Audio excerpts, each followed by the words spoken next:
The IMU is the International Ascended Master University.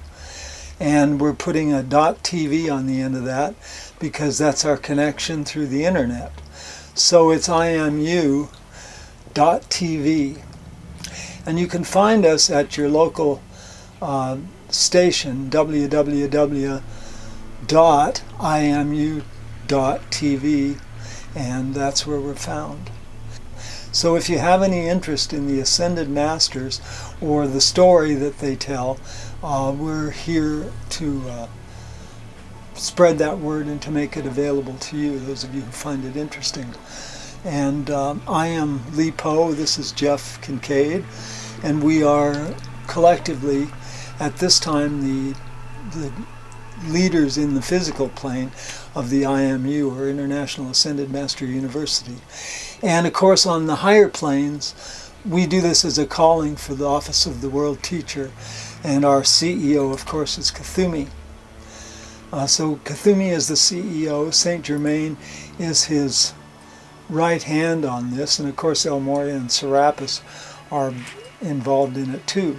So it's mostly those four masters, but it includes all the Great White Brotherhood, and especially here in Sedona, the Karmic Board, and because of the closeness of the Karmic Board to the issue of Ascension, it's the Karmic Board who passes on Ascension, and if someone is going to ascend, they have to be adjudicated by the Karmic Board, and they do hold office here. There is a surrogate office for the Karmic Board here in the Courthouse Rock, which is appropriate, and then the Liberty Bell, of course, the Bell Rock, is the Goddess of Liberty.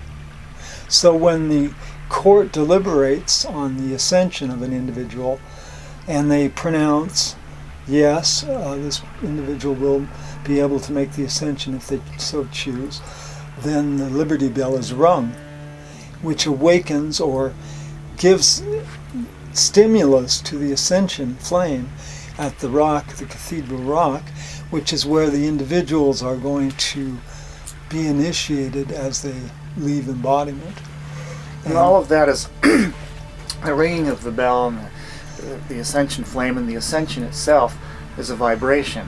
And I like to think of the ascension in terms of a rhythm, but the rhythm is very fast. It's increasingly fast. It's increasingly fast, very high velocity rhythm. And by doing decrees and by focusing your attention on that rhythm, you become that which you place your attention on. And so by placing your attention on the ascension, you're announcing that you want to be a candidate, or you want to be considered for your ascension in this life, and that's a big request.